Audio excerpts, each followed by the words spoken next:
अस्सलाम वालेकुम रहमतुल्लाह। आज की जो हमारी वीडियो है वो है डीसी इन्वर्टर एयर कंडीशन की फॉल्ट ट्रेसिंग, ठीक है। तो ये दोस्तों के कहने पर ये वीडियो हम बना रहे हैं। तो दोस्तों ने कहा है कि कमेंट्स हमें किए थे उन्होंने साहब का वीडियोज़ के अंदर कि जो डीसी इन्वर्टर की फॉल्ट ट्रेसिंग कैसे की जाती है, ठीक है। तो उसकी मुकम्मल फॉल्ट ट्रेसिंग के बारे में हम आप लोगों को ब्रीफिंग देंगे। तो किसी भी एयर कंडीशन में फॉल्ट ट्रेसिंग के लिए सबसे पहले तो इलेक्ट्रिकल सप्लाई जो हमारी होती है उसको देखा जाता है कि आया कि सिस्टम के अंदर इलेक्ट्रिकल सप्लाई पहुँच रही है या नहीं पहुँच रही। उसके लिए जो है सबसे पहले हमारा जो पावर प्लग है, जो हमारा कनेक्शन है, कोई ब्रेकर है, जहाँ से भी इलेक्ट्रिक सप्लाई को कंट्रोल किया जा रहा है, सबसे पहले उसको हम देखेंगे। तो उस सूरत में हम देखेंगे कि जब हमारा इंडोर आउटडोर दोनों ही ना चल रहा है, ठीक है। लेकिन अगर हमारा इंडोर काम कर रहा है और आउटडोर नहीं काम करता, मतलब कंप्रेसर नहीं चलता, कूलिंग नहीं होती, तो तब सूरत हाल ये होती है कि हमारे इंडोर में तो करंट पहले ही पहुंच रहा होता है, इंडोर ऑन हुआ होता है, तो फिर हमें पावर सप्लाई चेक करने की ज़रूरत नहीं होती। बाकी ये है कि आप वोल्टेज चेक कर सकते हैं। बाज़ जगह ऐसी होती हैं कि जहाँ पर वोल्टेज बहुत ज़्यादा ड्रॉप हो जाते हैं, ठीक है। बाज़ दफ़ा ये भी फॉल्ट हम लोगों ने देखे हैं फील्ड के अंदर कि आपके जो मेन वायर है जहाँ से आपकी एयर कंडीशन को सप्लाई मिल रही है, तो उसके दरमियान में जॉइंट्स होते हैं। तो जॉइंट्स जो होते हैं उनके जॉइंट के दरमियान कार्बन आ जाता है, मतलब सिल्वर के जॉइंट होते हैं, वो बगैर धूप में ठहरे हुए होते हैं, बारिश के असरात, नमी के असरात और उसके अलावा मट्टी के असरात और हवाओं के असरात, मुख्तलिफ धूप के असरात की वजह से वो जो सिल्वर का जॉइंट होता है वो कार्बन मार के जल जाता है। जलने की वजह से जो है वहाँ पर इंडोर तो चल रहा होता है, लेकिन जैसे ही कंप्रेसर का लोड पड़ता है एम्पीयर के बढ़ने की वजह से फ़ौरन जो है वोल्टेज ड्रॉप हो जाते हैं और फिर हमारा इंडोर जो होता है वो आपका एरर शो कर देता है। तो ये इसमें भी इलेक्ट्रिक सप्लाई का फॉल्ट आ जाता है। तो इस तरह से जो है बाज़ हमारा पावर सप्लाई का जो है ना फॉल्ट आ जाता है, ठीक है ना। तो पावर सप्लाई मेन तार में जब भी कोई लूजिंग होगी आपकी, या मतलब आपका जो पावर प्लग है उसका बटन जो है वो लूज़ हो जाएगा जिसकी वजह से पॉइंट उसके सही नहीं मिल रहे, या मतलब पावर प्लग के अंदर कोई पॉइंट्स लूज़ हो चुके हैं, पावर प्लग जो है ना गर्म होने की वजह से जो है वो उसके अंदर की पत्रियाँ वगैरह जो हैं वो टेढ़ी हो गई हैं या लूज़ हो गई हैं, जिससे शू जब आप लगाते हो तो उसकी ग्रिप सही फिक्स नहीं होती, तो फिर आपका करंट जो है वो ड्रॉप हो जाता है, वोल्टेज ड्रॉप हो जाते हैं।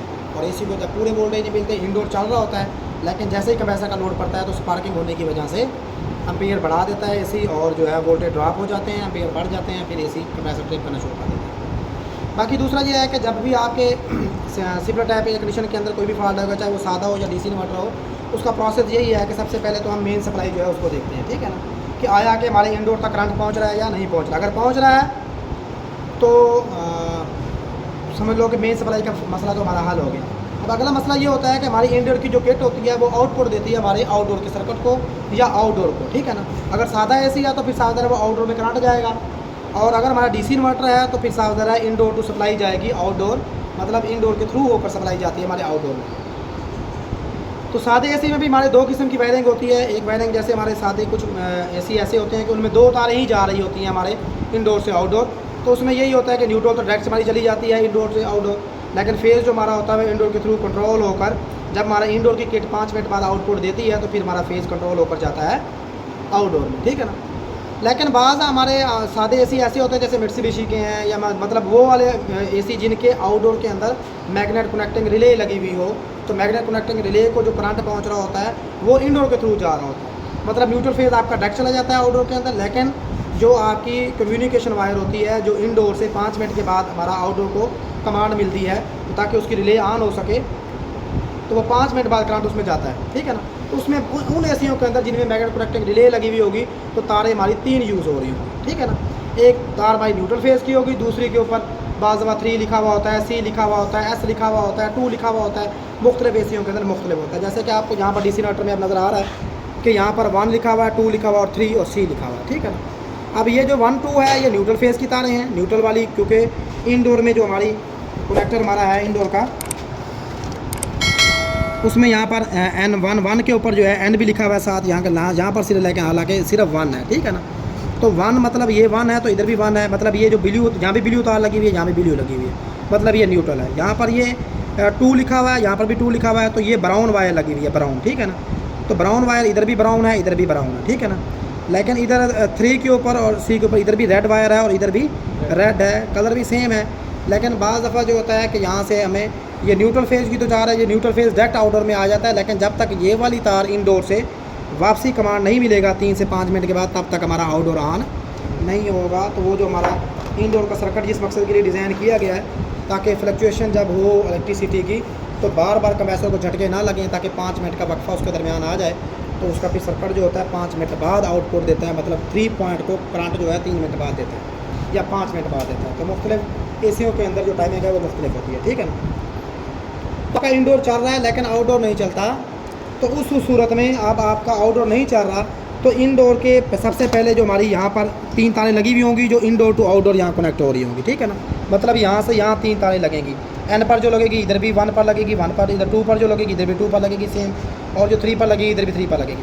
अब हम जो है ना इंडोर को जब हमारा इंडोर चल रहा होगा तो 5 मिनट के बाद या 3 मिनट के बाद हमारे यहाँ पर आउटपुट आनी चाहिए, मतलब न्यूट्रल के साथ फेज़ पर तो 220 वोल्ट आ रहे होंगे क्योंकि यहाँ पर तो डायरेक्ट सप्लाई है, लेकिन 3 वाले पॉइंट पर भी न्यूट्रल के साथ 220 वोल्ट आने चाहिए। अगर आ रहे हैं तो फिर हमारा मतलब सर्किट इनडोर का ठीक है, वो आउटपुट दे रहा है, ठीक है ना।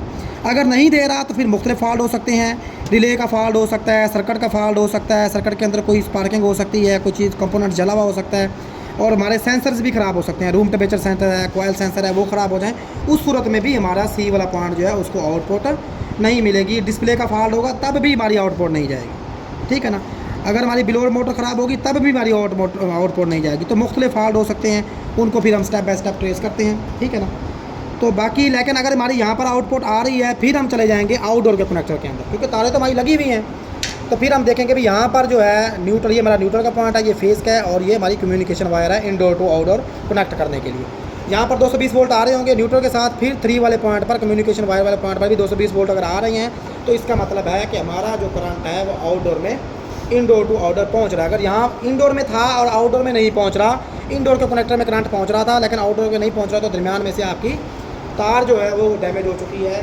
जैसे चूहे वगैरह बाज़ दफ़ा काट देते हैं या बाज़ दफ़ा जॉइंट वगैरह हो तो जॉइंट्स स्पार्क होकर टूट जाते हैं, ठीक है ना, मतलब जल जाते हैं। तो अगर अब करंट यहाँ पर पहुँच रहा है तो इसका मतलब है आपका आउटडोर में करंट पहुँच रहा है। लेकिन अगर आपका आउटडोर नहीं चल रहा तो फॉल्ट जो है वो फिर आपकी आउटडोर की किट का हो सकता है, ठीक है ना। तो फिर हम आउटडोर की किट को खोल कर फिजिकली देखेंगे, देखिए इसमें कोई स्पार्किंग हो चुकी है, कोई कैपेसिटर फट चुका है, कोई कंपोनेंट्स फट चुका है, और कहीं पर कोई भी फ्लश लगा हुआ है, मतलब कोई रेजिस्टेंस जली हुई है, कोई कैपेसिटर जला हुआ है, कोई भी डायोड वगैरह इस तरह के मुख्तलिफ कंपोनेंट्स लगे हुए होते हैं। तो उससे हमें अंदाज़ा हो जाता है भी इसमें के अंदर स्पार्किंग हुई भी है तो सर्किट में फॉल्ट है। लेकिन बाज़ दफ़ा ये होता है कि सर्किट बिल्कुल साफ़ होता है, उसमें कोई कंपोनेंट्स जला हुआ नज़र नहीं आ रहा होता, बिल्कुल ओके नज़र आ रहा होता है। तो उस सूरत में अब हम जो है हमें अंदाज़ा हो जाता है कि हमारा करंट तो यहाँ तक पहुँच रहा है लेकिन आउटडोर पूरा नहीं चल रहा, ठीक है ना। तो फिर फॉल्ट जो है हमारा सर्किट किट का ही है। तो फिर किट जो है मार्केट से हम खोल कर रिपेयर करवा लेते हैं, या बजाते खुद रिपेयर कर सकते हो तो आप खुद कर सकते हैं, लेकिन इलेक्ट्रॉनिक्स एक अलग फील्ड है। तो फिर उसके लिए जो है मार्केट से किट को जो है चेक करवा लेते हैं। अगर किट ठीक होगी तो फिर कंप्रेसर की भी चेकिंग कर सकते हो। कंप्रेसर के जो डीसी कंप्रेसर होगा तो उन तीनों टर्मिनलों की मज़ामत बराबर होनी चाहिए, मतलब सेम होनी चाहिए। अगर फ़ैन मोटर भी आपकी डीसी होगी तो उसके भी कनेक्टर जो होगा उसकी भी जो तारें हैं उनकी मज़ामत सेम होनी चाहिए। और अगर मोटर एसी होगी, इस एसी के अंदर जो हमारी फ़ैन मोटर है वो एसी मोटर है 220 वोल्ट पर चलने वाली, तो फिर उसकी ये 3 तारें हैं, उसकी हम कामर एंड स्टार्टिंग चेक करेंगे, ठीक है ना। अगर कामर एंड स्टार्टिंग सही शो हो रही है तो फिर मोटर हमारी ठीक है।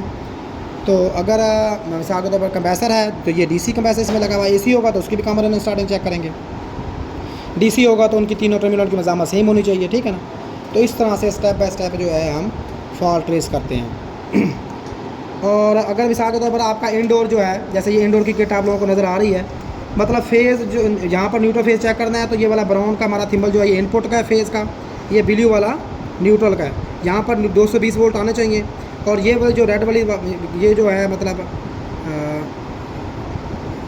रेड कलर की जो ये वाली वायर है ये हमारी आउटपुट की है। ये मतलब फेज़ यहाँ से ब्राउन से आ रहा है, यहाँ से आउटपुट होकर जा रहा है हमारा यहाँ पर, ठीक है ना, 3 वाले पॉइंट में, मतलब यहाँ से फेज़ वापस आ रहा है।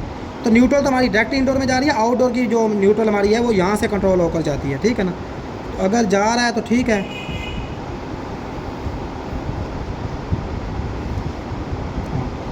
अगर करंट यहाँ से नहीं जा रहा तो फिर रिले भी हमारी ख़राब हो सकती है, मतलब यहाँ पर फेज़ आ रहा है या कि यहाँ से तार मैसेज होकर आउटडोर में नहीं जा रहा तो फिर हमारी रिले भी ख़राब हो सकती है।